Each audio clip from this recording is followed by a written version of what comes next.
Hello friends, welcome to ரயில்கோல் channel. ஆர்ஆர்பிஜேயோட new vacancy release பண்ணியிருக்காங்க.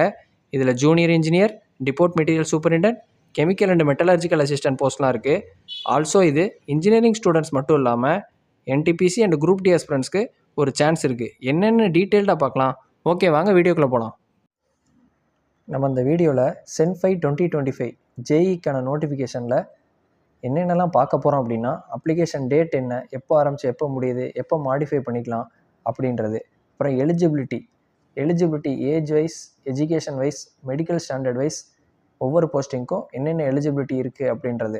அப்புறம் எக்ஸாம் ஃபீஸ் எவ்வளோ, திரும்ப ரீஃபண்ட் எவ்வளோ கிடைக்கும் அப்படின்றதையும் பார்த்துக்கணும். அடுத்து syllabus for CBT 1 and CBT 2 என்னென்ன கொடுத்துருக்காங்க அப்படின்றத பார்க்க போகிறோம். அப்புறம் ஒவ்வொரு ஜாபுமே அந்த டிபார்ட்மெண்ட் என்ன, அதுக்கான மெடிக்கல் ஸ்டாண்டர்ட் என்னென்னு அவங்க கொடுத்துருக்க டேபிள் பார்க்க போகிறோம். அதுக்கான அலைடு பிரான்ச் ஆஃப் இன்ஜினியரிங் நம்ம என்ன படிக்கணும் அப்படின்றதையும் தெரிஞ்சுருக்கணும். நெக்ஸ்ட்டு இதுதான் நம்மளுக்கு முக்கியமான விஷயம்.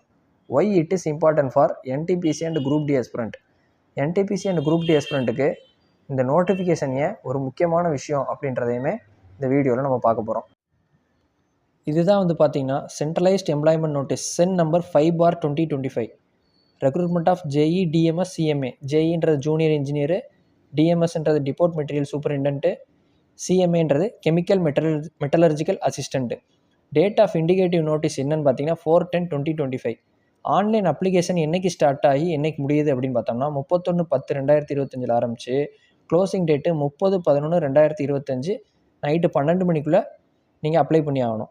Last date for application fee பேமெண்ட்டுக்கு மட்டும் December 2 வரைக்கும் டைம் கொடுத்துருக்காங்க. மாடிஃபிகேஷன் விண்டோ அப்படின்றது எந்த டைம் கொடுத்துருக்காங்கன்னா December 3லேருந்து December 12 வரை கொடுத்துருக்காங்க. இதுலேயும் பார்த்தீங்கன்னா சேம் நம்ம கிராஜுவேட் அண்டர் கிராஜுவேட்டில் பார்த்த மாதிரி தான். இந்த கிரியேட் அண்ட் அக்கௌண்ட் ஃபார்மும் RRB சூஸ் பண்ணுறதையும் தவிர மற்றது வேணால் நீங்கள் மாற்றிக்கலாம். அந்த மாடிஃபிகேஷன் விண்டோவில் சேம் 250 rupees பே பண்ணுற மாதிரி இருக்கும். இது நான் ரீஃபண்டபிள். 250 rupees கட்டினீங்க அப்படின்னா முடிஞ்சது. அதை வச்சு தான் நீங்கள் மாடிஃபை பண்ணுற மாதிரி வரும். Dates during which eligible scribe candidate must provide scribe detail. Scribe டீட்டெயிலை அப்ளிகேஷன் போர்ட்டலில் நீங்கள் கொடுக்க வேண்டிய தேதி எப்படின்னு பார்த்தீங்கன்னா December 13லேருந்து December 17 கொடுத்தாகணும். இதுதான் பார்த்தீங்கன்னா JE depot material superintendent chemical metallurgical அசிஸ்டண்ட்டோட பே ஸ்கேலு. இனிஷியல் பேன்னு பார்த்தீங்கன்னா 35,400 லெவல் 6 தான். அதாவது NTPCயில் எப்படி SM commercial cum ticket supervisor இருக்கோ சேம் கிரேட் பே தான். நம்ம மெடிக்கல் ஸ்டாண்டர்ட்னு பார்த்தா இதில் ஏகப்பட்ட கேட்டகரியாக லிஸ்ட் பண்ணியிருப்பாங்க ஒர்க்கை. அதில் 26 ஒர்க் இருக்குது, 26 டைப் ஆஃப் ஒர்க் இருக்குது. அந்த 26 டைப்புக்குமே மெடிக்கல் ஸ்டாண்டர்ட் வேரி ஆகும். அதை நம்ம அனெக்சர் 7 எடுத்து பார்ப்போம். நார்மலாக ஏஜ் லிமிட் என்ன இருந்தாகணும் அப்படின்னா 18 to 33 இயர்ஸ்க்குள்ளே இருந்தாகணும். இது ஓவரால் இந்தியாக்கான வேகன்சி 2569. நம்ம எந்த RRB ஜோன் செலக்ட் பண்ணி அப்ளை பண்ணுறோமோ அதில் என்ன வேகன்சின்றதையும் நம்ம தெரிஞ்சு வச்சுக்கணும். முக்கியமாக நம்ம நோட் பண்ண வேண்டியது இங்கே தான் இருக்குது. நிறைய பேர் காலேஜ் முடிச்சிருப்பீங்க, ஃபைனல் இயர் படிச்சுக்கிட்டு இருப்பீங்க. இந்த மாதிரி இருக்கவங்களுக்கு எல்லாமே இந்த பாயிண்ட் அதனால தான் ஹைலைட் பண்ணி கொடுத்துருக்காங்க. Candidates waiting for final result of prescribed educational or technical qualifications or not eligible to apply. Final ரிசல்ட்டுக்கு வெயிட் பண்ணிக்கிட்டு இருக்கிறவங்க எதுக்கு அப்ளை பண்ண முடியாது. உங்கள் கையில் எல்லாமே இருந்தாகணும். அதாவது சர்டிஃபிகேட்ஸு, ஃபைனல் இயர் முடித்ததுக்கான எல்லா ப்ரூவ் பண்ணுறதுக்கான எல்லா விஷயங்களுமே இருந்தாகணும். சர்டிஃபிகேட்ஸ் எல்லாமே education and technical qualification on or before the closing date of submitting the applicant against CEN. அடுத்து RRB நீங்கள் சூஸ் பண்ணுறப்போ ஒரு RRB தான் சூஸ் பண்ணணும். அதுக்கப்புறம் எலிஜிபிலிட்டி எல்லாமே கரெக்டாக இருக்கா நான் செக் பண்ணி ஆன்லைனில் அப்ளை பண்ணுங்கள். வேகன்சி இன்க்ரீஸும் பண்ணலாம், டிக்ரீஸும் பண்ணலாம். அது ரயில்வேயோட உரிமைன்றதையும் கடைசி ஒரு லைனில் கொடுத்துட்டாங்க. இதுதான் பார்த்தீங்கன்னா இந்த ஏஜ் லிமிட் சென்ஃபை 2025க்கான ஏஜ் லிமிட் நார்மலாக 18 to 33. அதாவது lower limit of age as on 1/1/2026 கணக்குப்படி நாட் பார்ன் ஆஃப்டர். இதுக்கு அப்புறம் பிறந்தவங்களாக இருக்கக்கூடாது. 1/1/2008க்கு அப்புறம் பிறந்தவங்களாக இருக்கக்கூடாது. எந்த கேட்டகரி கம்யூனிட்டியாக இருந்தாலும் சரி அப்படி இருக்கக்கூடாது. அப்பர் ஏஜ் லிமிட் அப்படின்னு பார்த்தீங்கன்னா அன்ரிசர்வ்டு EWS கேட்டகரியில் 2/1/1993 அப்படின்றதுக்கு ஏர்லியராக இருக்கக்கூடாது. OBC நான் கிரீமி லேயர்னா 2/1/1990 இதுதான் லிமிட்டு. இதுக்கு ஏர்லியராக இருக்கக்கூடாது. SC STனா 2/1/1988 அப்படின்றத தெளிவாக சொல்லிட்டாங்க. நெக்ஸ்ட்டு இந்த எக்ஸாமுக்கான ஃபீ பேமெண்ட் எவ்வளோ அப்படின்றத பார்ப்போம். நார்மலாக NTPCயில் நம்ம பார்த்தது தான். For all candidate accept categories mentioned in serial number 2 அதை தவிர்த்து எல்லாருக்குமே 500 ரூபா ஃபீ பேமெண்ட் பண்ணுற மாதிரி இருக்கும். 400 ரூபா ரீஃபண்ட் பண்ணிடுவாங்க. அது எப்போ அப்படின்னா சிபிடி 1 அட்டன் பண்ணதுக்கு அப்புறம் கண்டிப்பாக நீங்கள் சிபிடி 1 அட்டன் பண்ணியிருந்தால் மட்டும்தான் இந்த ரீஃபண்ட் உங்களுக்கு வரும். நீங்கள் 500 கட்டுற மாதிரி இருக்கும், 400 ரீஃபண்ட் பண்ணிடுவாங்க. ஆனால் கொஞ்சம் டிலே ஆகும். ஆனால் நீங்கள் ஃபஸ்ட்டு ஸ்டேஜ் சிபிடி அட்டன் பண்ணியிருக்கீங்களான்னு பார்த்துட்டு தான் அந்த அமௌண்ட்டை உங்களுக்கு ரீஃபண்ட் பண்ணுவாங்க.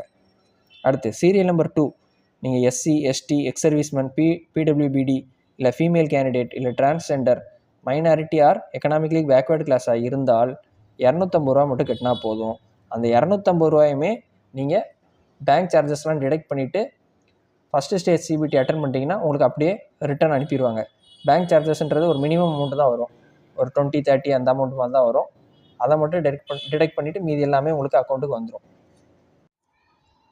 இந்த எக்ஸாம் சென் 5/2025க்கு அப்ளை பண்ணுறதுக்கு பார்த்தீங்கன்னா கிரியேட் அன் அக்கௌண்ட்டு அப்படின்றத நீங்கள் ஆர்ஆர்பி சூஸ் பண்ணி அதில் போய் கிரியேட் அன் அக்கௌண்ட்டில் சென் 5/2025க்குள்ளே போய் அதில் நீங்கள் ஃபோட்டோ, சிக்னேச்சர் எல்லாமே அப்லோட் பண்ணுற மாதிரி இருக்கும். இந்த ஃபோட்டோ, சைன் எல்லாமே நோட்டிஃபிகேஷனில் நல்லா தரவாக ரீட் பண்ணிக்கோங்க. அது போக நான் கிராஜுவேட் லெவலுக்கான 2025 நோட்டிஃபிகேஷன் எக்ஸ்பிளைன் பண்ண வீடியோலையே ஃபோட்டோ, சைன்லாம் எதெல்லாம் இருக்கணும், எப்படிலாம் இருக்கக்கூடாதுன்னு சொல்லியிருக்கேன். அதே தான் இதுலேயுமே கொடுத்துருக்காங்க. அதை நல்லா ரீட் பண்ணிக்கோங்க, பார்த்துக்கோங்க. அதை பார்த்துட்டு நீங்கள் மற்றது எல்லாமே அப்லோட் பண்ணுறதுக்கானதை பார்த்துக்கோங்க. ரெக்ரூட்மெண்ட் ப்ராசஸ் இந்த ஜேஇ, டிஎம்எஸ், சிஎம்ஏக்கு எப்படி இருக்குது அப்படின்னு பார்த்தீங்கன்னா மொத்தமே 4 ஸ்டேஜ் தான். ஃபஸ்ட்டு சிபிடி 1, அடுத்து சிபிடி 2. அதை முடிச்சிட்டோம்னாலே நம்மளுக்கு செலெக்ஷன் கன்ஃபார்ம் ஆயிரும். டாக்குமெண்ட் வெரிஃபிகேஷன், மெடிக்கல் தான் இருக்கும். அதுலேயுமே மெடிக்கல் பார்த்திங்கன்னா நிறையா க்ரிட்டீரியா இருக்குது, ஸ்டாண்டர்டும் நிறையா வச்சுருக்காங்க. அதனால் பிரச்சனையே இருக்காது. 26 டைப் ஆஃப் ஜாப் இருக்கிறதுனால. முக்கியமாக சொல்கிற விஷயத்த பார்த்துக்கோங்க. Selection of RRB once exercised shall be final. அதாவது நீங்கள் எந்த ஆர்ஆர்பி சூஸ் பண்ணுறீங்களோ அது ஃபைனல். நீங்கள் ஒரு தடவை சூஸ் பண்ணிவிட்டு திரும்ப மாற்றவும் முடியாது, மாடிஃபிகேஷன்லையும் மாற்ற முடியாது. நீங்கள் அதே மாதிரி டிவி போகிறப்ப அங்கே போகிறப்ப நம்ம ரெக்வெஸ்ட் பண்ணி கொடுத்தோம்னா தரமாட்டாங்கன்றதுக்காக தான் இந்த இடத்துல தெளிவாக மென்ஷன் பண்ணிட்டாங்க. ஆர்ஆர்பி சூஸ் பண்ணுறப்ப நல்லா திங்க் பண்ணி சூஸ் பண்ணிக்கோங்க. Application to more than 1 RRB by candidate will lead to rejection of all application. நீங்கள் ஆர்ஆர்பி தான் ஏகப்பட்ட ஆர்ஆர்பி இருக்குது. திருவாண்டரமில் 1, சென்னையில் 1, அப்புறம் நார்த்தில் 1 அப்படிலாம் போட்டு அப்ளை பண்ணிங்கன்னா டோட்டலாகவே உங்கள் இது ரெக்ரூட்மெண்ட் ப்ராசஸ்க்கு நீங்கள் அப்ளை பண்ண எல்லாத்தையுமே கேன்சல் பண்ணி ரிஜெக்ட் பண்ணிடுவாங்க. அதனால் ஒரே ஒரு ஆர்ஆர்பியை சூஸ் பண்ணி கரெக்டாக அப்ளை பண்ண பாருங்கன்றதை கொடுத்துருக்காங்க. நம்ம மற்ற எக்ஸாம்லாம் பார்த்தீங்கன்னா சிபிஏடி இல்லை டைப்பிங் இந்த மாதிரிலாம் இருந்தது. ஒரு சில இடத்துல தான் டேரெக்ட் போஸ்டிங் இருக்கிற மாதிரி இருக்குது. அது இதுலேயும் அதே மாதிரி தான், டேரெக்ட் போஸ்டிங் தான். கிட்டத்தட்ட 2 எக்ஸாம் தான். அடுத்து சிலபஸ் பற்றி பார்ப்போம். Maths, general intelligence and reasoning, general awareness, general science. இதுதான் வந்து பார்த்திங்கன்னா சிபிடி 1 இதுக்கான சிலபஸ். ஜேஇ, டிஎம்எஸ், சிஎம்ஏக்கான சிலபஸ்ஸு இது தான். மேக்ஸில் பாருங்கள் 30 கொஸ்டின் 30 மார்க்கு, 25 கொஸ்டின் 25 மார்க்கு. எதுக்கு? ரீசனிங்க்கு. General awareness 15 question 15 mark. அதே தான் சயின்ஸுக்குமே 30 கொஸ்டின் 30 மார்க்கு. டோட்டலாக 100 கொஸ்டின் 100 மார்க்கு. டைமிங்கு 90 நிமிஷம். கிட்டத்தட்ட இது அப்படியே என்டிபிசி சிபிடி 1 கிராஜுவேட்டாக இருக்கட்டும், அண்டர் கிராஜுவேட்டாக இருக்கட்டும், சேம் டைப் ஆஃப் சிலபஸ் தான். நல்லா பார்த்தீங்கன்னா உங்களுக்கே தெரியும். Current affairs, geography, culture, freedom struggle, physics, chemistry, life science, CBSE standard up to 10th. மேக்ஸும் ரீசனிங்கும் சேம் டைப் ஆஃப் சிலபஸ் தான். அதனால் என்டிபிசி சிபிடி 1 ப்ரிப்பேர் பண்ணுறவங்களா இருந்தாலும் சரி, இல்லைன்னா குரூப் டிக்குமே சேம் சிலபஸ் தான் நம்மளுக்கு. ஆர்ஆர்பி குரூப் டி அதுலேயுமே நம்ம சயின்ஸு டெப்த்தாக படிக்கிற மாதிரி இருக்கும். இங்கேயும் பாருங்கள் சயின்ஸ் அதில் குரூப் டிலையாவது சயின்ஸ் உங்களுக்கு 25 மார்க் தான், இங்கே 30 மார்க்கு. ஸோ நீங்கள் குரூப் டி, என்டிபிசி எது படித்தவங்களாக இருந்தாலுமே சிபிடி 1ன்றது உங்களுக்கு ரொம்பவே ஈஸியான விஷயமாக அமையும். ஸோ கண்டிப்பாக இது நீங்கள் அட்டன் பண்ணி ஆகிறது ரொம்ப பெஸ்ட்டு. நீங்கள் இதுக்கான எலிஜிபிலிட்டி வச்சுருந்தீங்கனாலே இதை அட்டன் பண்ண பாருங்கள். எந்தெந்த போஸ்ட்டுக்கு என்னென்ன எலிஜிபிலிட்டி அப்படின்றதையுமே அடுத்து பார்ப்போம். ஃபஸ்ட்டு சிபிடி 1க்கான சிலபஸ் பார்த்தோம். சிபிடி 1லேருந்து சிபிடி 1 கிளியர் பண்ணியாச்சு அப்படின்னா சேம் என்டிபிசி மாதிரி தான். இன்ட்டு 15 டைம்ஸு உங்களை சிபிடி 2க்கு கால் ஃபார் பண்ணுவாங்க. அதுக்கான சிலபஸ் பாருங்கள். General awareness 15 question same 15 mark. Physics, chemistry 15 question 15 mark. Basics of computer and application 10 question 10 mark. Environment and pollution control 10 question 10 mark. இதுலேயே உங்களுக்கு 15 15 30 40 50 மார்க் கவர் ஆயிரும். மிச்சம் 100 மார்க் பார்த்தீங்கன்னா அதுதான் டெக்னிக்கல் எபிலிட்டி. நீங்கள் எந்த ஜேஇ டிபார்ட்மெண்ட் சூஸ் பண்ணுறீங்களோ அதுக்கேற்ற டெக்னிக்கல் எபிலிட்டி டெஸ்ட்டு உங்களுக்கு இருக்கும். அது 100 மார்க்ஸ். ஸோ டோட்டலாக 150 கொஸ்டின் 150 மார்க்கு. டைம் பார்த்தா 120 மினிட்ஸ், அதாவது 2 hour டெஸ்ட்டு. இந்த CBT 2க்கான சிலபஸ்ன்னு பார்த்தீங்கன்னா ஜென்ரல் அவேர்னஸில் கொடுத்துருக்கத பாருங்கள். Geography, culture, history same CBT 1ல் ஜேஇயில் கொடுத்துருக்கிறதா இருக்கட்டும், NTPCயில் கொடுத்துருக்கிறதா இருக்கட்டும், எல்லாத்துலேயுமே உள்ள அதே சிலபஸ் தான் ஜென்ரல் அவேர்னஸ்க்கு. Physics, chemistry up to 10th CBC சிலபஸ்னு சொல்லிட்டாங்க. அதுவுமே நம்மளுக்கு NTPCலையும் குரூப் டிலையும் படிக்கிறது தான். Basics of computer and application இதுவுமே நம்ம நிறையா பார்த்தாச்சு. அப்ரிவேஷன் பார்த்துருக்கோம், ப்ராசஸிங் என்னென்ன பண்ணணும் அப்படின்னு பார்த்துருக்கோம், ஒர்க்கிங் எப்படி இருக்கும், கீ கம்பினேஷன் என்னென்ன கொடுக்கணும் அப்படின்றதெல்லாம் பார்த்துருந்தோம். அதோட சேர்த்து இதுவுமே நம்ம படிச்சுக்கிட்டோம்னா வரக்கூடிய NTPC கிளியர் பண்ணுறதுக்கு ஈஸியாகவே இருக்கும். அடுத்து basics of environment and pollution control இதுவுமே கிட்டத்தட்ட நம்மளுக்கு கேட்பாங்க. அந்த ஆக்ட் என்ன, அப்புறம் ரீசெண்டாக போட்ட ரூல் என்ன, பொல்யூஷன் சம்மந்தப்பட்டது, அதெல்லாமே நம்மளுக்கு ஆல்ரெடி பார்த்தது தான், இருக்கிறதையும் நம்ம சேர்த்து பார்த்துக்கலாம். ஸோ இது எல்லாமே நம்மளுக்கு இந்த 50 கொஸ்டினுமே common for NTPC and JE அந்த மாதிரி தான் இருக்குது. அது போக குரூப் டியும் இந்த இடத்துல நமக்கு கவர் ஆயிரும். 30 கொஸ்டின் நம்மளுக்கு இந்த இடத்துல இருக்குது. இதில் CBT 1ல். CBT 2ல் பார்த்தீங்கன்னா உங்களுக்கு ஒவ்வொன்றிலையும் ஒவ்வொரு என்னென்ன கொஸ்டின் எவ்வளோ மார்க்குன்றதை சொல்லியிருந்தேன். அதாவது என்னென்ன டாபிக் ஜென்ரல் அவேர்னஸ்க்கு எவ்வளோ, ஃபிசிக்ஸ் கெமிஸ்ட்ரிக்கு எவ்வளோன்றதையும் சொல்லியிருந்தேன். மொத்தம் இதுலேயே நம்மளுக்கு 50 மார்க் வந்துடுது CBT 2ல். அடுத்து டெக்னிக்கல் எபிலிட்டின்றது ஒவ்வொரு டிபார்ட்மெண்ட் பொறுத்து வேரி ஆகும். ஃபார் எக்ஸாம்பிள் கம்ப்யூட்டர் இன்ஜினியரிங்க்கு தனியாக இருக்கும், சிவில் இன்ஜினியரிங்க்கு தனியாக இருக்கும். CMAல பார்த்தீங்கன்னா உங்களுக்கு எலிஜிபிலிட்டி வந்து ஃபிசிக்ஸ் கெமிஸ்ட்ரிலாம் கொடுத்துருப்பாங்க. அந்த மாதிரி எலிஜிபிலிட்டி உள்ளவங்களுக்கு வேறு டைப் ஆஃப் சிலபஸ் இருக்கும் எக்ஸாமுக்கு. இதில் பாருங்கள், 3 year diploma in engineering or bachelors degree in engineering or technology. அது என்னென்ன ஃபீல்டில் நீங்கள் எது அப்ளை பண்ணலாம் அப்படின்றத கொடுத்துருக்காங்க. Mechanical, production, automobile, machining, combination of any streams of basic streams of about discipline. இதில் எதில் இருந்தாலும் சரி நீங்கள் மெக்கானிக்கல் அண்ட் அலைடு இன்ஜினியரிங் எடுத்து அதுக்கு அப்ளை பண்ணி அதுக்கான சிலபஸ் படிக்கணும். எல்லா எக்ஸாமுக்குமான சிலபஸுமே, அதாவது mechanical, electrical, computer engineer, CMA எல்லாமே உங்களுக்கு நோட்டிஃபிகேஷனில் லாஸ்ட் பேஜில் கொடுத்துருக்காங்க. அதை ரெஃபர் பண்ணிக்கோங்க. நம்ம ரயில்கோல் டெலகிராம் குரூப்லேயே இருக்குது நோட்டிஃபிகேஷன், அதை டவுன்லோட் பண்ணி பார்த்துக்கோங்க. அடுத்து electrical engineering, combination of any streams அதையும் கொடுத்துருக்காங்க. அவங்க எல்லாருமே electrical and allied engineering choose பண்ணி அதுக்கானதை ப்ரிப்பேர் பண்ணணும். அடுத்து electronic engineering, control engineering, instrumentation and control engineering, communication engineering, computer science, IT இது சம்மந்தப்பட்ட எது படிச்சிருந்தாலும் சரி electronics and allied engineering syllabus எடுத்து படித்து அதுக்கு தயாராகணும். சிவில் இன்ஜினியரிங் இல்லை BSc in civil engineering 3 years duration இதெல்லாம் படிச்சிருந்தீங்கன்னா civil and allied engineering syllabus எடுத்து படித்து அதுக்கு ப்ரிப்பேர் பண்ண பாருங்கள். அடுத்து டேபிள் 2ல் BSc ஃபிசிக்ஸ் அண்ட் கெமிஸ்ட்ரி இது படிச்சிருந்தீங்க அப்படின்னா நீங்கள் கெமிக்கல் மெட்டலர்ஜிக்கல் அசிஸ்டண்ட் அதுக்கான சிலபஸ் என்னன்றதை பார்த்து அதுக்கு தயாராகணும். இதில் பார்த்தீங்கன்னா ஒவ்வொரு போஸ்ட்டுக்கும் மெடிக்கல் கிரிட்டீரியா என்ன, மினிமம் எஜுகேஷனல் குவாலிஃபிகேஷன் என்ன டிபார்ட்மெண்ட்டுக்கு அடியில் வருது, சப் டிபார்ட்மெண்ட் என்ன, இந்த PWD கேண்டிடேட்ஸ் யாரெல்லாம் இதுக்கு எலிஜிபிள் அப்படின்றத தெளிவாக கொடுத்துருக்காங்க. ஜேஇ எலக்ட்ரிக்கலுக்கு எலக்ட்ரிக்கல் டிபார்ட்மெண்ட் அண்டரில் வரும். Design and drawing production unit அதுலேயுமே ஒர்க் போடுவாங்க. C1 category of medical standard. இதுக்கான குவாலிஃபிகேஷன், எஜுகேஷன் குவாலிஃபிகேஷன் பார்த்தீங்கன்னா 3 year diploma mechanical, electrical, electronic engineering படிச்சிருக்கணும். இல்லைன்னா combined stream of mechanical, electrical, electronic engineering from recognised university or institute அப்படின்றத கொடுத்துருக்காங்க. இதே மாதிரியே உங்களுக்கு ஜூனியர் இன்ஜினியர், சிவில் சம்மந்தப்பட்டது எல்லாமே கொடுத்துட்டு அதுக்கு 3 year diploma civil engineering or BSc in civil engineering of 3 years duration நம்ம முன்னாடி பார்த்தோம்ல அதே தான் இங்கேயும் கொடுத்துருக்காங்க.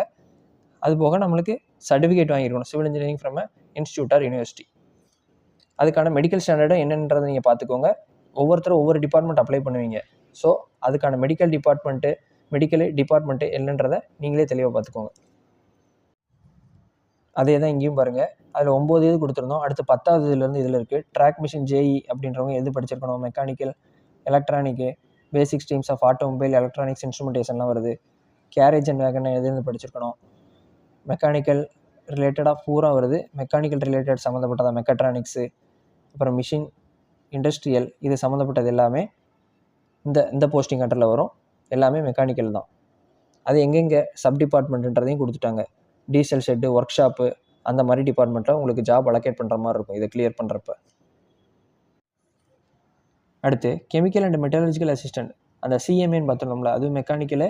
அதுக்கு என்னென்ன குவாலிஃபிகேஷன்றதை கொடுத்துருக்காங்க. BSc ஃபிசிக்ஸ் கெமிஸ்ட்ரி மினிமமாக இருக்கணும். இல்லைன்னா நம்மளுக்கு ஃபிசிக்ஸ் கெமிஸ்ட்ரியில் மேஜர் ஸ்பெஷலைசேஷன் ஹானர்ஸ் இருக்கணும். அது போக மேத்தமெட்டிக்கல் ஸ்டாட்டிஸ்டிக்ஸு அதெல்லாம் படிச்சிருந்து போத் ஃபிசிக்ஸ் கெமிஸ்ட்ரி ஒரு சப்ஜெக்டாக வச்சுக்கணும் அந்த கோர்ஸில் அப்படின்றதெல்லாம் இதில் கொடுத்துருக்காங்க.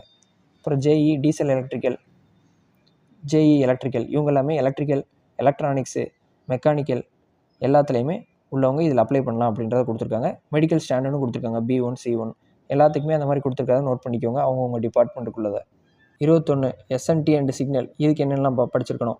Telecommunication, research, instrumentation, estimation, drawing, SNT சம்மந்தப்பட்டது, அதாவது signal and telecommunication, signal and telecommunication இது எல்லாத்துக்குமே பார்த்தீங்கன்னா diploma in electrical, electronics, IT, basic streams of electrical, electronics, IT, communication, computer science and engineering இது எல்லாமே படித்தவங்க இதுக்கு அப்ளை பண்ணலாம். எல்லாமே signal department, telecom department and research and development department, இந்த மாதிரி இதெல்லாம் உங்களுக்கு ஜாப் அலோகேட் பண்ணுற மாதிரி இருக்கும்.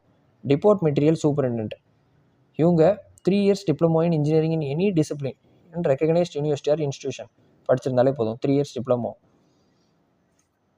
மொத்தம் 26 போஸ்டிங்கு, 26மே பார்த்தாச்சு. நம்ம என்னென்ன மெடிக்கல் கிரைட்டீரியான்றதையும் நீங்கள் பார்த்துக்கோங்க. Side by side department allocate பண்ணுறது பார்த்துக்கோங்க.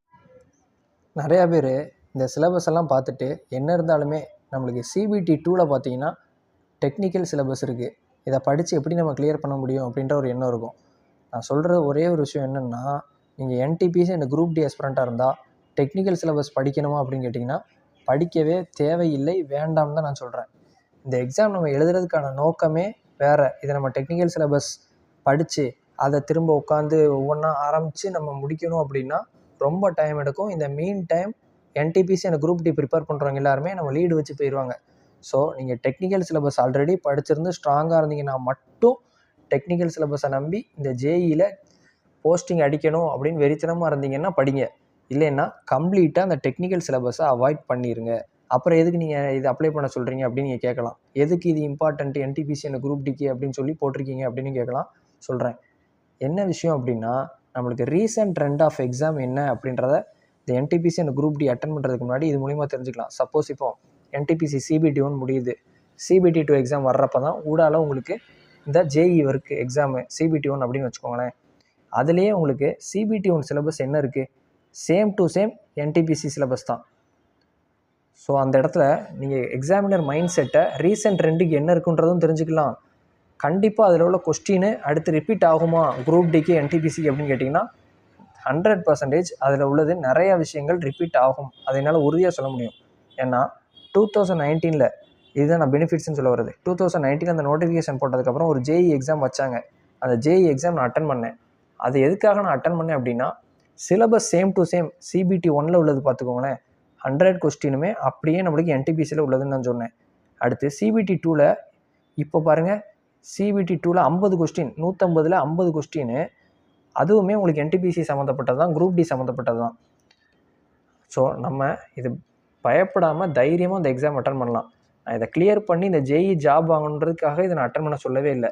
இது உங்களுக்கு கண்டிப்பாக NTPC அண்ட் குரூப் டிக்கு ஹெல்ப் பண்ணும் அப்படின்றது உறுதி. நீங்கள் இதுக்காக நம்ம எக்ஸாமினேஷன் ஃபீஸ்ன்றது பெருசாக போட போகிறதில்ல. 500 ரூபா கொடுக்க போகிறோம், 400 ரூபா ரீஃபண்ட் பண்ண போகிறோம். அதுவே ஃபீமேல், SC, ST மற்ற கேண்டிடேட்ஸுக்கெல்லாமே அப்படியே அந்த அமௌண்ட் ரிட்டர்ன் ஆக தான் போகுது, பேங்க் சார்ஜஸ் டிடக்ட் பண்ணது போக. ஸோ கண்டிப்பாக அந்த எக்ஸாம் நீங்கள் அட்டன் பண்ணுறது ரொம்ப நல்லது. எனக்கு உண்மையாகவே கொஸ்டின்லாம் நிறைய ரிப்பீட் ஆனதும் தெரிஞ்சது.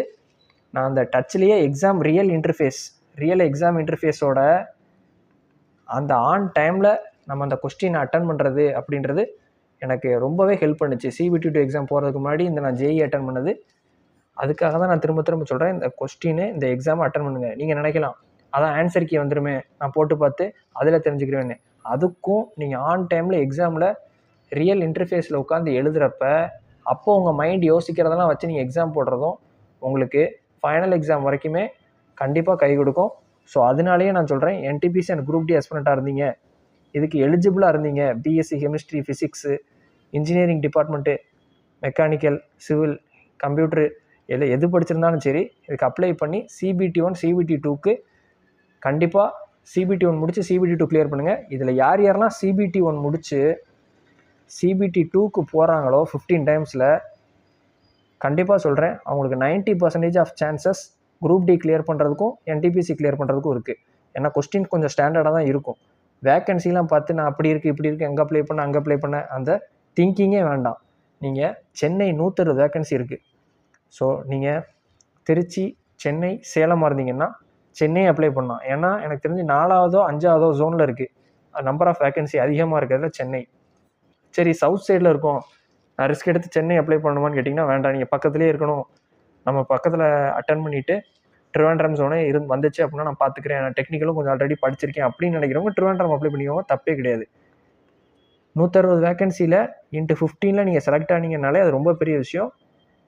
கண்டிப்பாக அந்த எலிஜிபிலிட்டி இருக்கிறவங்க, என்டிபிசி அந்த குரூப் டி சேர்த்து தயாராகிறவங்க இதை அட்டன் பண்ணுங்க. அதுதான் நான் திரும்ப திரும்ப சொல்லிக்கிறேன். இதோட பெனிஃபிட்ஸ் இப்போ உங்களுக்கு தெரியாது, எக்ஸாம் வரப்போ நீங்களே ரியலைஸ் பண்ணுவீங்க. Thank you friends. Let's track and crack. For more videos, like, share and subscribe to our Rail Gold channel.